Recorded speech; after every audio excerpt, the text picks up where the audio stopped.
Pour pouvoir savoir comment établir son budget, il faudrait vraiment savoir qu'est-ce que c'est et à quoi ça va nous servir. Alors, il faut savoir que le budget, ça va être vraiment une composante essentielle en matière de gestion financière saine. Donc, ça va te permettre de pouvoir contrôler tes finances, de pouvoir épargner de manière sûre et d'atteindre tes objectifs financiers.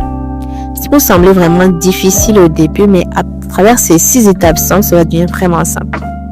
Alors, pour pouvoir commencer, la première étape, ça va être vraiment d'identifier tes revenus. Donc, il faudrait vraiment dresser une liste de tes sources de revenus et un montant qui va vraiment correspondre à chacune de ces sources de revenus-là.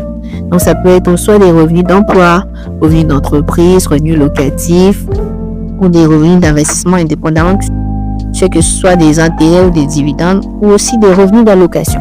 Peu importe, n'importe quelle source de revenus donc. Ensuite, en deuxième étape, ça va être d'identifier les dépenses.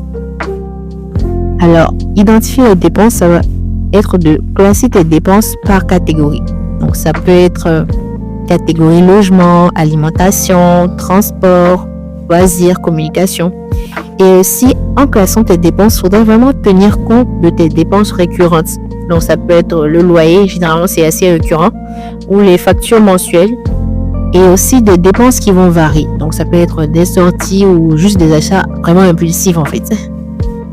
Ensuite, la troisième étape, ça va être de suivre tes dépenses actuelles. Alors, suivre tes dépenses actuelles, ça va être vraiment de garder une trace de tes dépenses. Genre, tu peux te fixer par exemple un mois et avoir à partir de ça une idée vraiment précise de la façon dont tu dépenses ton argent. Donc, ça peut être fait à partir d'applications de suivi de dépenses qu'on peut trouver généralement sur Google Play ou Apple Play, ou simplement en gardant les reçus et en les notant sur du papier. Ça peut être aussi efficace. Ensuite, en quatrième étape, ça va être de comparer tes revenus et tes dépenses. Donc, ça va te permettre de déterminer vraiment si tu dépenses plus que ce que tu gagnes ou à peu près dans la même proportion. Donc, à partir de cette petite analyse-là, si tu constates que tes dépenses dépassent tes revenus, il faudrait vraiment identifier les domaines où tu pourrais réduire ces différentes dépenses-là afin que ça puisse être vraiment équilibré. Donc, ça pourrait impliquer par exemple de couper des dépenses inutiles ou tout simplement de réduire des coûts dans certaines catégories. Par exemple, un forfait téléphonique. Ensuite, il faudrait établir un budget mensuel. Donc, ça va être vraiment une grosse partie. Donc, c'est la cinquième étape, une grosse partie. Et comment établir ce budget mensuel-là? Par exemple, sur la base de tes revenus et tes dépenses, j'essaie d'établir un budget mensuel qui peut être vraiment réaliste. Donc, tu peux commencer par allouer un montant pour l'épargne parce qu'épargner, c'est vraiment ce qui est important en premier lieu.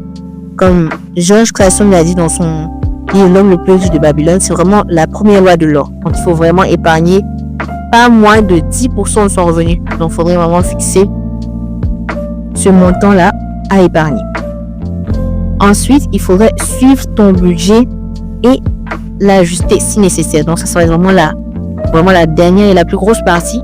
Donc, ça va être bon de suivre tes dépenses chaque mois et de les comparer à ton budget que tu as prévu. Donc, si tu dépasses une catégorie de tes dépenses, on va essayer de comprendre pourquoi et d'ajuster ton budget en conséquence. Donc, créer un budget, ça peut prendre vraiment du temps pour pouvoir s'habituer. Donc, il faut vraiment être patient. Il faut être aussi prêt à ajuster ton budget au fil du temps. Et j'espère que le contenu t'a plu. N'hésite pas à liker, t'abonner et à partager. Bisous!